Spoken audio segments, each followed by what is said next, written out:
Hebron Ministries. போன வாரங்களில் என்ன செய்தியை நான் கொடுத்தேன்? கிதியோனை பற்றி கொடுத்தேன். Very good. தீர்மானத்தின் தேவன் இல்லையா? தீர்மானம் நம்முடைய வாழ்க்கையில் நமக்கு நடக்கிற எல்லா காரியங்களும்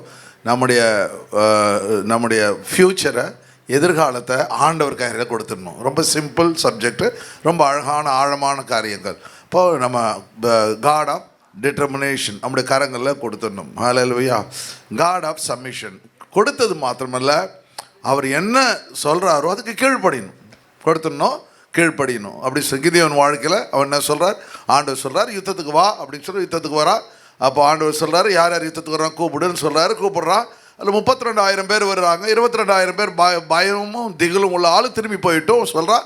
பயமும் திகிலும் உள்ள ஆள் திரும்பி போயிடுறான். மீதி 10,000 பேர் இருக்கான். 10,000 பேரை போய்ட்டு தண்ணீர் அண்டையில் நடத்துகிறாரு.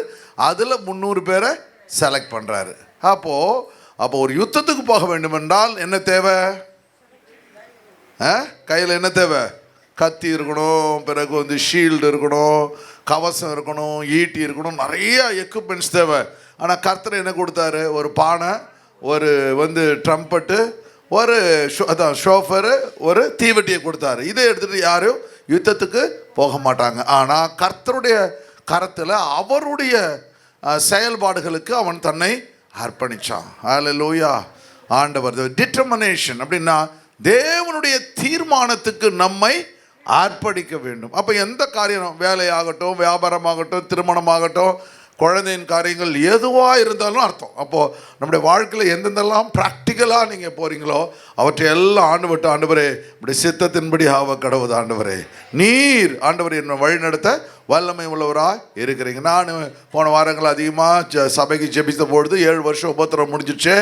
ஆண்டவரே இந்த சபையை எனக்கு நீங்கள் தருவீங்களா அப்படின்னு கொடுக்கும் பொழுது ஆண்டவர் இந்த அருமையான பகுதியை என்ன படிக்க சொன்னார்.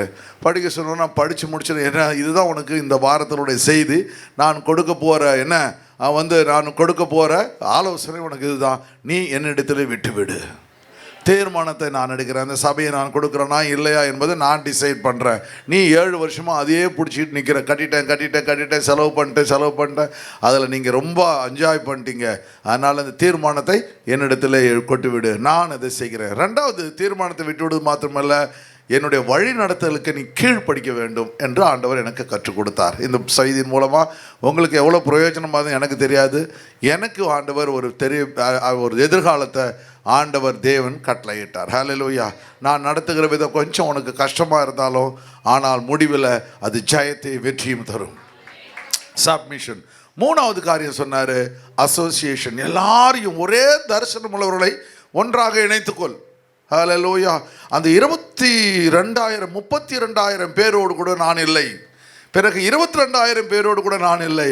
10,000 பேரோடு நான் இல்லை. 300 பேரோடு நான் இருக்கிறேன். ஹல்லேலூயா. அதுபோல் இந்த உபத்திரவத்தில் யார் கடைசி வரையும் நிற்கிறார்களோ அவர்களோடு கூடவும் சபையோடு கூடவும் நான் இருப்பேன். ஹல்லேலூயா. அப்போ ஆண்டவருடைய திட்டங்கள், தேவனுடைய தயவுகளில் நம்மை சபை அர்ப்பணிக்கிறது. அப்போ சொன்னார் நீங்கள் ஒற்றுமையாய் செயல்படுங்கள். நாளைக்கு பிரேக் த்ரூ ப்ரேயருக்கு, பிரேக் த்ரூ ப்ரேயரை ஆண்டவர் நடத்த வல்லமை உள்ளவராக இருக்கிறார். நம்ம ஆண்டோட சமூகத்தில் ஜெபிச்சோம், பரிசுத்தாவின் சமூகத்தில். நீங்கள் நினச்சி பார்த்தீங்களா, அந்த பிரேக் த்ரூ ப்ரேயர் ஆரம்பித்த உடனே சபை திறக்கப்பட்டுச்சு. இப்போ அந்த பிரேக் த்ரூ ப்ரேயர் ஆரம்பித்து எத்தனை நாள் ஆச்சு? 16வது மாதம். 16 மாதங்கள், 1.5, 2, 3வது மாதத்தில் அந்த சபை திறக்கப்பட்டு 13 மாதங்களுக்கு முன்பாக அந்த சபையை கர்த்தர் திறந்து கொடுத்தார். ஹல்லேலூயா. அப்போ தேவனுடைய திட்டங்களுக்கு நம்மை அர்ப்பணிக்கும் பொழுது ஆண்டவர் அவர் செயல்படுகிறார். தேவன் செயல்படுவதற்கு நம்ம என்ன செய்ய வேண்டும்? வீட்டுக்கு சொல்லுங்க, தேவன் செயல்படுகிறதுக்கு என்னை விட்டு கொடுக்கிறேன் ஆண்டவரே. ஹல்லேலூயா. அசோசியேஷன்னா எல்லாம் ஒரே தரிசனம், ஒரே திட்டங்கள், ஒரே காரியங்களை பேசுது. ஏக மனதா, ஏக சிந்தையாய் செயல்படுகிற காரியங்கள், கம்பெனி, அந்த அசோசியேஷன். 4வது காரியம், அப்போ 3 காரியத்தை நம்ம ஒழுங்காக செஞ்சோம்னா கர்த்தர் நமக்கு டொமினியன் பவர், அப்படின்னா அரசாட்சியை கர்த்தர் கொடுப்பார், ஆளுகையை தேவன் கொடுப்பார். ஆண்டவர் ஆதாமோடு சொல்லுவாங்க, எல்லாவற்றையும் நீ கீழ்ப்படுத்தி ஆண்டு கொள்வாய். I will give you the dominion power. ஆளுகையை நான் உனக்கு, வானத்து நட்சத்திரங்கள்லேருந்து ஆண்டவர் தேவனுடைய திட்டங்கள் நம்மோடு கூட செயல்படும். யோசுவா போன வாரங்களை பார்த்தோம். யோசுவா என்ன பண்ணுறான்? அது முந்தின வாரம் யோசுவா அருமையான அந்த சூரிய சந்திரனையே நிறுத்தி விடுகின்றான். அப்போ ஆண்டவரோடு செயல்படும் பொழுது ஆண்டவர் நம்மோடு கூட செயல்படுவார். அசோசியேஷன் அப்படின்னா ஒற்றுமையாய் செயல்படுகிற காரியங்கள், ஒற்றுமையாய் செயல்படும், ஒரே சிந்தை, ஒரே எண்ணம், ஒரே திட்டங்களை கர்த்தர் வச்சுருப்பார். ஹல்லேலூயா. இப்போ நீங்கள் ஊருக்கு போகிறீங்க, ஊருக்கு போகும்போது உங்கள் ரயில்வே ஸ்டேஷனுக்கு போகிறீங்க, இல்லை இதுக்கு போகிறீங்க, என்னது ஃப்ளைட் புக் பண்ண போகிறீங்க, ஏதோ ஒன்று போகணுன்னா நீங்கள் சொல்கிறீங்க நான் தென்காசிக்கு போகணும்னு சொல்லி. அப்போது ஒய்ஃப் சொல்லுவாங்க, தென்காசி நான் பார்த்துட்டேன், எங்கள் அப்பா என்னை கூப்பிட்டு போயிட்டுருக்காரு, வடகாசிக்கு போகலாம். வடகாசி தான் வடநாடு வடகாசிக்கு போகலான்னு சொல்கிறாங்க. அப்போது தென்காசினா திரும்ப ராமேஸ்வரம் தான் தென்காசி சொல்லுவாங்க. வடகாசின்றது அங்கே இருக்கிற ஒரிஜினல் காசி. சரி, வடகாசிக்கு போகலாம். அப்போ எப்படி டிக்கெட் எடுக்கிறது, எங்கே போகிறது? 2 பேருக்கும் சண்டை வந்துருச்சு, எங்கேயுமே போக முடியாது, பயணம் தடைப்பட்டு போச்சு. அதுபோல் நாம் என்ன வரக்கூடாது, ஒரு காரியத்தை செஞ்சால் சரிங்க பரவாயில்லைங்க போகலாம் அப்படின்னு ஒத்துக்கொள்ளும் பொழுது அந்த பயணம் தடைபடாது. அதுபோல் ஒரு காரியத்தை நாம் எடுக்கும் பொழுது, ஆண்டவர்கிட்ட விடும் பொழுது, கர்த்தர் உங்களுக்கு ஒரு ஆலோசனை கொடுக்குறார். இதன்படி செய்ய, உனக்கு நான் என்ன செய்வேன், உனக்கு நான் வெற்றியை கொடுப்பேன், ஜெயத்தை கொடுப்பேன்னு சொல்லும் பொழுது நீங்கள் என்ன செய்யணும், ஆண்டவரே உங்களுடைய சித்தத்தின்படி செய்யுங்கன்னு சொல்லும் பொழுது நிச்சயமாக என்ன செய்வார், கர்த்தர் வெற்றியை கொடுப்பார். இந்த அருமையான பாடல் சொல்லுது, எனக்கேன் இனி பயமே, என் நேசி என் துணையே. ஹல்லேலூயா. ஆண்டவர் தேவன் என் துன்ப நேரத்திலும் இயேசுவே என்னோடு கூட இருப்பார். கர்த்தரோடு இசைந்து நடந்தேன். அந்த ஒரே ஒரு பாட்டுக்கு தான், அந்த பாட்டுக்காக நான் தேடிக்கிட்டே இருந்தேன். அந்த இசையறதுக்கு ஒற்றுமைக்கு பாட்டு கிடைக்கலையேன்னு நேற்று ஞாயிற்று முழுவதும் கேட்டால் ஒன்றுமே கிடைக்கல. இங்கே உட்காந்தோன்னே டக்குன்னு இந்த பாட்டில் 2வது சரணத்தை ஞாபகம் படுத்தினார். கர்த்தரோடு இசைந்தே நடந்தேன், கிருபை சமாதானம் கொடுத்தார். இப்போ இந்த கிதியோன் என்ன பண்ணுறான், கர்த்தரோடு இசைந்து விடுகிறான், கர்த்தர் சொன்ன வார்த்தைகளை கீழ்ப்படுறான். எப்படி ஆண்டவரே 1,25,000 பேர் மீதியானவர்கள் வராங்க. பிறகு என்ன வராங்க, அம்மோன் புத்திரர்கள் வருகிறார்கள், கிழக்கத்திய புத்திரர்கள் வர்றாங்க. 3 பேரை முறியடிக்கிறதுக்கு 300 பேர் எப்படி முடியும் அப்படின்னு அவங்க கேட்கல. கர்த்தர் எதை சொன்னாரோ அதை செய்தான்.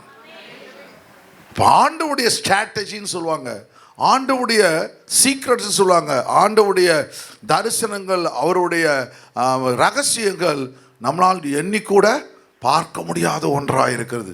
ஒரே ஒரு கோலை கொண்டு எகிப்து தேசத்தையே கர்த்தர் என்ன பண்ணுறார், மடங்கடித்து விடுகிறார். ஒரே ஒரு கல்லை கொண்டு பெலிஸ்தர்களை தேவன் மடங்கடித்து விடுகிறார். அப்போது தேவனால் எல்லாம் கூடும் என்று நாம் முழுமையாய் நம்ம விசுவாசிக்க வேண்டும். ஹல்லேலூயா. அதோடைய கரம், தேவனுடைய தயவுகள் அங்கே இருக்கிறது. சரி, 3வது பாயிண்ட்ல 7:20 வாசிங்க. ஜட்ஜஸ் சாப்டர் 7:20 வாசிங்க. படைகளின் மனுஷரும் காலங்களை ஊதி 3 படை. அப்போ 3 ஜாதிகள் உங்களுக்கு எதிராக வரும்பொழுது அந்த ஒரு ஜாதிக்கு என்ன செய்யறான், அப்போ 1,25,000 டிவைடட் பை 3 போட்டால் எவ்வளோ வருது, அப்புறமா நேரம் கழிச்சு சொல்லுங்கள். 3 படையில் மனுஷரும் எக்காலம் ஊதி. இப்போ ஒவ்வொரு ஜாதிக்கும் ஒரு படையை வச்சிடறான். எக்காலம் ஊதி பானைகளை உடைத்து. அப்போ அந்த 300 பேரும் இந்த கிதியோன் என்ன கட்டளையிட்டானோ அப்படின்னா, கர்த்தர் எவைகளை கிதியோனுக்கு கட்டளையிட்டாரோ கிதியோன் செய்தான். கிதியோன் செய்ததை சபை செய்தது. ஹல்லேலூயா. அவர்கள் என்ன செய்தாங்க, பானைகளை உடைத்து தீவட்டிகளை இடது கைகளிலும் ஊதும் எக்காலங்களை தங்கள் வலது கைகளிலும் பிடித்து. அது கூட இன்ஸ்ட்ரக்ஷன். இடது கையில் என்ன பிடிக்கணும், வலது கையில் என்ன பிடிக்கணும், இன்ஸ்ட்ரக்ஷன். கர்த்தருடைய பட்டையும் மாட்டி பிடிச்சா தோல்வி அடைஞ்சிரும். எல்லாத்தையுமே கரெக்டா ஆண்டவர் சொல்றார். கர்த்தருடைய பட்டையும் கிதியோனுடைய பட்டையும் என்று சத்தம். திடீர்னு 2-3 மணிக்கு போயிட்டு தூங்கிட்டு இருக்கிறவங்க கிட்ட போயிட்டு திடீர்னு பானையை டம்முன்னு உடைச்சி, அதுக்கப்புறம் என்ன பண்ண, தீவட்டியை திடீர்னு காமிச்சு, அவன் கர்த்தருடைய பட்டயம் கிதியோன் பட்டண கத்தனான். 300 பேர் கத்தனான். அவன் என்ன பண்ணுறான், அந்த இருட்டில் அவன் யாருன்னு தெரியாது. ஏன்னா 3 ஜாதிகள் யுத்தத்துக்கு வந்திருக்காங்க. ஒரே ஜாதினா ஆளுக்கு தெரிஞ்சு. இப்போ நீங்கள் ஒரே விசுவாசிகள் தெரியும், திடீர்னு இருக்கிற சர்ச்செல்லாம் இங்கே வாங்கன்ட்டா, அப்போ யார் தெரியாது. அவன் பேர் என்ன தெரியாது, ஊர் என்ன தெரியாது. இப்போவே நமக்கு தெரியல யார் எந்த சர்வீஸுக்கு எங்கே வராங்கன்னு தெரியல, யார் பேர் ஊர் பேர் தெரியல. உங்களுக்கு கேள்வி ஒரு 4-5 பேர் தெரியும், ஆனால் வர்றவங்க எத்தனையோ பேர். அதுபோல் ஒன்றுமே அவனுக்கு இருட்டில் ஒன்றும் புரியல. திரும்ப என்ன பண்ணுறான், போட்டு இவன் தான் அவங்க இஸ்ரவேலர்கள் நினச்சின்னு ஒருத்தவன் வெட்டி அவர்களுக்குள்ள ஒரு பெரிய காரியம் ஆண்டவர் செய்கிறார். அதுபோல் நம்ம நினைக்க வேண்டிய காரியம் என்ன, நமக்கு யோசனைக்கு அப்பாற்பட்ட ஒரு பெரிய அற்புதத்தை நம்முடைய தேவன் செய்ய வல்லமையாக இருக்கிறார். ஹல்லேலூயா. கர்த்தரோடு இசைந்தே நடந்தேன், கிருபை சமாதானம் கொடுத்தார். நீங்கள் தேவனோடு கூட இசைந்து நடக்கும் பொழுது கர்த்தர் என்ன செய்வார்? கிருபை சமாதானத்தை கொடுக்க தேவன் வல்லமை உள்ளவராய் இருக்கின்றார். சரி, வாசிங்க. அதுக்கப்புறம் பாளையத்தை சுற்றிலும் அவரவர் தங்கள் நிலையிலே நின்றார்கள். ஒருத்தவனும் யுத்தம் பண்ணல. இப்போ ஒருத்தனும் அவ்வளவு 125 பேர் கத்தி கப்படா அது இதுன்னு தூக்கிட்டு ஈட்டி எல்லாத்தையும் கத்தி தூக்கிட்டு வந்திருக்காங்க. இவர்கள் ஒரு சண்டை போடல, தன்னுடைய நிலையிலே நின்றார்கள். பானையை ஊதுறான், பானையை உடைக்கிறான், வந்து ஷோஃபரை ஊதுறான், தீவெட்டியை கையில் பிடிச்சிட்டு இருக்கிறான். ஒரு பை கையில் என்ன இருக்குது? ஒரு கையில் ஷோஃபரு, இன்னொரு கையில் தீவெட்டி. ஹல்லேலூயா. ஒரு நிமிஷத்தில் அவர்களுக்குள்ள ஒரு பெரிய இது வந்து பயங்கரமாக யுத்தம் உண்டாகி அங்கே ஒரு பெரிய ஜெயத்தின் வல்லமையை தேவன் அங்கே கட்டளை எடுக்கிறார். கிதியோன் என்ற வாரியர்னு அர்த்தம். கிதியோன் என்ன அர்த்தம்? வாரியர். வாரியர் என்ன? சேனாதிபதினு சொல்லலாம், பராக்கிரமசாலின்னு சொல்லலாம், வேலர்னு சொல்லலாம். பக்கத்தில் பா சொல்லுங்க, நீங்க கிதியோன். ஹல்லேலூயா. நீங்க தான் கிதியோன், நீங்க தான் பராக்கிரமசாலி, நீங்க தான் யுத்த வீரன். கர்த்தர் உங்களை கொண்டு தான் இந்த இந்திய தேசத்தை ரட்சிக்க போறாரு. உங்களை கொண்டு தான் அவன் குடும்பத்தை ரட்சிக்க போறாரு. உங்களை கொண்டு தான் அவன் தெருவை ரட்சிக்க போறாரு. உங்களை கொண்டு தான் அவங்க உறவினர்களை ரட்சிக்க போறாரு. உங்களை கொண்டு தான் உங்களை நண்பர்களை இயேசு விருதில் கொண்டு வர போகிறார். கரங்களை தட்டி கர்த்தரை ரெடி செலுத்துங்க. ஹல்லேலூயா, ஹல்லேலூயா. ஆண்டவருடைய கரம், ஆண்டவருடைய தயவுகள் ஆசுவோ தேவன். அப்போ என்ன செய்யணும் அப்படின்னா, நம்ம தரிசனம் உள்ளவர்களாய் மாற வேண்டும். ஒரே மைண்ட் செட் இருக்கிற ஆளுங்களோட நம்முடைய ஐக்கியத்தை வைத்துக்கொள்ள. அந்த 300 பேரும் ஒரே மைண்ட் செட்டில் இருக்கிறான். 300 பேரும் ஒரே மாதிரி. அவன் எங்கே வலது கையில் எதை பிடிச்சாலும் வலது கையில், இடது கையில் எதை பிடிச்சாலும் எப்படி, எல்லாமே ஒரே மைண்ட் செட் போகிற ஒரே மைண்ட் செட்டில் இருக்கணும். ரெண்டாவது பார்த்தீங்கன்னா ஆக்ஷன். என்ன செஞ்சானோ அந்த செயல்பாடுகளை செய்கிறான். மூன்றாவது காரியம் அவருக்கு பிஹேவியர். அவருடைய பிஹேவியர்னா அவர்கள் செய்ய போகிற காரியங்கள். நான்காவது ஆட்டிடியூடுனா நோக்கங்கள். அந்த நோக்கங்கள் எல்லாம் ஒன்றாய் இருக்கிறத பார்க்கணும். நம்முடைய மைண்ட் செட்டு, நம்முடைய என்ன சொல்கிறது, நம்முடைய மைண்ட் செட்டு, நம்முடைய ஆக்ஷனு, நம்முடைய பிஹேவியர், ஆட்டிடியூட், 4 காரியங்கள் ஒன்றாய் இருக்க வேண்டும். அந்த 4 காரியம் ஒன்றாக இருந்துச்சுன்னா நிச்சயமாக தேவன் என்ன செய்வார்? நமக்கு வெற்றியை, ஜெயத்தை தேவன் தருவார். சகரியா புத்தகம் 12ஆம் அதிகாரத்துல 6ஆம் வசனம். சகரியா புத்தகம், யூதாவின் தலைவரை விறகுகளுக்குள்ளே எரிகிற அக்கினி அடுப்புக்கும் வைக்கோல் கட்டுகளுக்குள்ளே எரிகிற தீவெட்டிக்கும் ஒப்பாக்குவேன். இங்க ஒரு அருமையான காரியத்தை சகரியாவுக்கு ஆண்டவர் சொல்றாரு. நிறைய தரிசனங்களை சகரியாவுக்கு காண்பிக்கிறார். Minor prophet. இந்த இஸ்ரவேல் ஜனங்கள் வந்து பாபிலோனில் அடிமைகளாக இருக்கிறாங்க. அந்த சமயத்தில் அவர்களோடு கூட தேவன் பேசுகிறார். அவர் சொல்கிறாரு, அநேக தலைவர்களை தேவன் உருவாக்க போகிறார். அடிக்கடி சொல்லுமாரு, ஆண்டவர் எப்ரோனில் வருகிற நாட்களில் அநேக ஊழியக்காரர்களை கர்த்தர் உருவாக்க போகிறார். ஹல்லேலூயா. நான் அடிக்கடி சொல்கிற காரியம், நம்ம வந்து இந்த புத்தூரில் பார்த்தீங்களா, புத்தூர் வந்து பிறகு வந்து கலக்கடா, பிறகு வந்து கூடூர், பிறகு பிறகு வந்து என்னது வெங்கடகிரி, அம்மாபாளையம், இங்கே எல்லாத்தையும் நமக்கு சர்ச்சை கொடுத்துருக்கிறார். இவங்கெல்லாம் எப்படின்னா, முதல்ல நான் வந்து மீட்டிங் வைக்கும்பொழுது நான் சொல்லியிருக்கேன் பாருங்கள். மீட்டிங் வைக்கும்பொழுது அவங்க எவாஞ்சலிஸ்டாக இருக்கும்பொழுது யாரெல்லாம் அந்த மீட்டிங் வேலை செஞ்சாலும் ஒர்க் பண்ணாங்களோ அத்தனை பேர் இப்போ பாஸ்டராக மாற்றி வச்சுருக்காரு. அத்தனை பேர் கையில் சபைகளை கர்த்தர் கொடுத்துருக்கிறார். அப்போ என்ன செய்கிறார்? கர்த்தர் தலைவர்களை உருவா. இப்போ நமக்கு நல்ல டிபார்ட்மெண்ட் பியூட்டிஃபுல்லாக ஒர்க் பண்ணுங்க. உங்கள் கையில் சில பொறுப்புகளை கொடுத்தா அவங்கவுங்க ரொம்ப அழகாக இப்போ செஞ்சிட்ருங்க. வாட்ஸ்அப் குரூப் மாதிரி ஒரு சில சமயத்தில் வாட்ஸ்அப் குரூப் பார்த்து நான் பார்த்துட்டு வெரி குட், நல்லா நடத்துகிறீங்க. யார் உற்சாகமாக நடத்துகிறார்களோ அவர்களுக்கு இன்னும் அதிக ஞானத்தை தேவன் கொடுப்பார். நிறைய சபைகள் ஆரம்பிக்கப்பட்டுச்சு. இந்த நிறைய சபைகள், ஒரு சில சபைகள் வைராக்கியமாக நடக்குது. எனக்கு ரொம்ப ஆச்சரியம் என்னென்னா, இந்த ஆண்கள் நடத்துகிற சபையை பார்க்கணும், பெண்கள் நடத்துகிறாங்க பாருங்கள். ஒரு பொண்ணு அருணான்னு ஒரு பொண்ணு வெங்கடகிரியில் சர்ச் நடத்துகிறா. அவன் ஹஸ்பண்ட், நான் சொல்லியிருக்கேன் உங்கள்கிட்ட, டேவிடு, அவன் நடத்துகிறத பார்க்கலாம், பவர்ஃபுல்லாக நடத்துகிறான். அதேமாதிரி ஜெரால்னு ஒரு பையன் தான் செங்கல்பட்டில், அவன் இறந்து போயிட்டான் கொரோனாவில், கேன்சரில். அவனுடைய மனைவி கிரேஸ் பவர்ஃபுல்லாக நடத்துகிறான். போயிட்டு ஹவுஸ் விசிட்டிங்கில் போயிட்டு சபையுடைய கூட்டம் இன்க்ரீஸ் ஆகிட்டே இருக்குது. அது ஆச்சரியமாக இருக்குது. நான் துணிச்சலாக அவங்கள பாஸ்டர் ஆகினேன். சண்டே மட்டும் கம்யூனிட்டி சர்வீஸ் அவங்க கொடுக்க மாட்டாங்க, வேறு பாஸ்டர் வந்து கொடுப்பாரு. மற்ற நாட்களெல்லாம் அவர்கள் தான் நடத்துகிறாங்க. பியூட்டிஃபுல்லாக சபை வளர்ந்து கொண்டு இருக்குது. ஆண்டவர் தேவன் பெண்களை உபயோகப்படுத்துகிறார் புதிய ஏற்பாட்டு நாட்களில். ஹல்லேலூயா.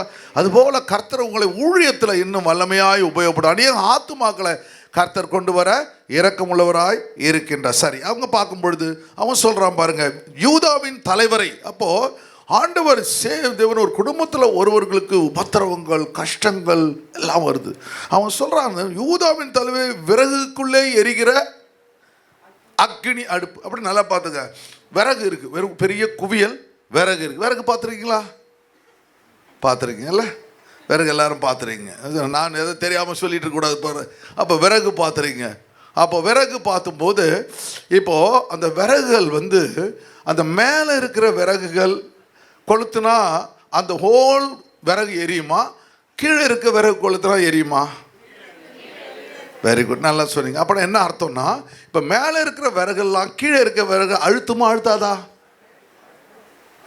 அழுத்தம். அப்படின்னு என்ன அர்த்தம்? அது அந்த கீழே இருக்க விறகு நெருக்கத்துக்குள்ள உபத்திரத்துக்குள்ள உள்ள போகுது. ஏன்? அதுதான் தலைவன், அதுதான் மற்றவங்களை எரிக்க போகுது, அதுதான் செயல்பட போகுது.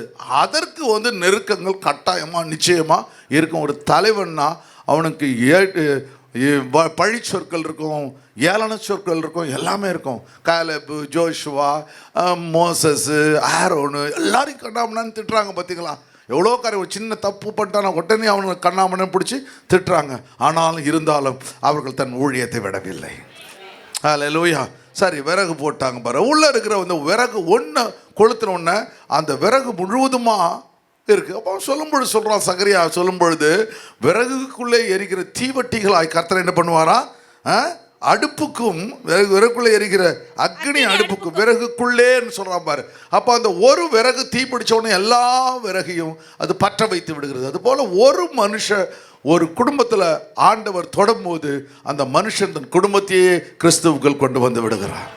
ஹல்லேலூயா. ஆண்டவருடைய திட்டங்கள். போன வாரத்தில் ஒரு அம்மா நம்ம சர்ச்சுக்கு வராங்க. அந்த அம்மா வந்து ஆண்டவரை ஏற்றுக்கொண்டாங்க. ஒரு உபத்திரம் அவங்களுக்கு வந்துச்சு. அந்த உபத்திரம் வந்துச்சு. அவங்க ஃப்ரெண்டு அடிக்கடி ஆண்டவரை பற்றி சொல்லுவாங்க. நம்ம சர்ச்சு பிலீவர் தான் அவங்க சொல்லுவாங்க. அவங்க எப்பயாவது ஒரு தடவை நம்ம சர்ச்சுக்கு கூட்டு வருவாங்க. கூட்டு வந்தோடனே அந்த அம்மா வந்து நம்ம சர்ச்சில் வந்து ஒரு சில மீட்டிங் அட்டெண்ட் பண்ணுவாங்க. திடீர்னு ஒரு உபத்திரம் வந்துடுச்சு பாருங்க, பயங்கரமான உபத்திரம் வந்துடுச்சு. நான் ரொம்ப சஸ்பென்ஸாக எடுத்துகிட்டு போகிறேன். அதில் கொஞ்சம் சொல்லி நீங்கள் கண்டுபிடிச்சிடுவீங்க. அதனால் உபத்திரம் எந்த உபத்திரம் சொல்லலை. அப்போ அந்த உபத்திரம் வந்த உடனே அவங்களுக்கு என்ன செஞ்சோம், ஓடு கதறி வந்து எங்கிட்ட அழுதாங்க. பிறகு சபையிலையும் அவங்களுக்காக ஜெபிக்க ஆரம்பித்தோம். கர்த்தர் தேவன் என்ன பண்ணுறாரு, அற்புதம் செஞ்சார். அற்புதம் செஞ்சோன்னா இவங்க ஆண்டவரை ஏற்றுக்கொண்டாங்க. நம்ம சபைக்கு இன்னும் இப்போ வந்துக்கிட்டு இருக்காங்க.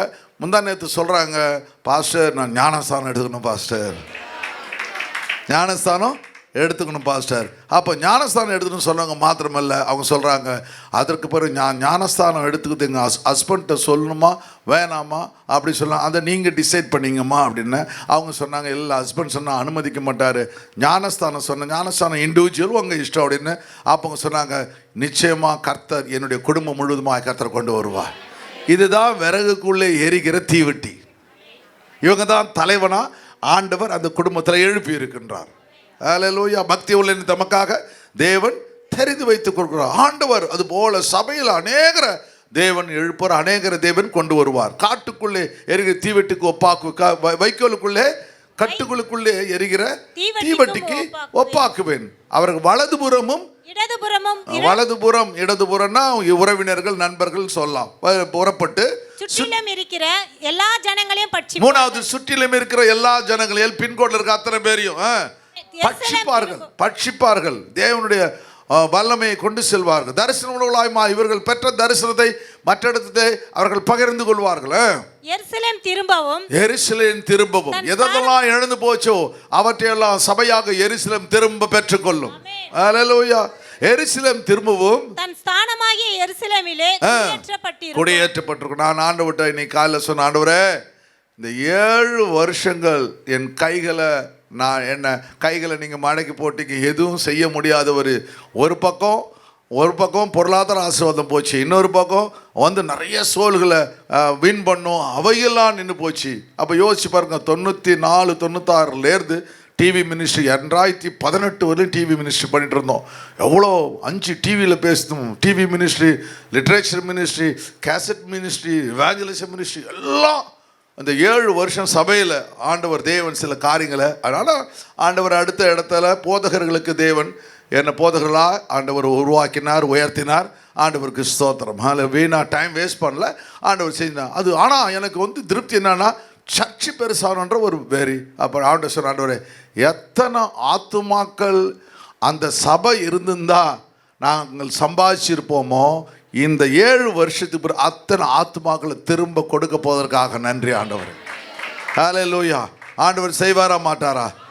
ஆண்டவர் கட்டாயமா நிச்சயமாய் செய்ய வல்லமை உள்ளவராக இருக்கிறார். ஹல்லேலூயா, ஹல்லேலூயா.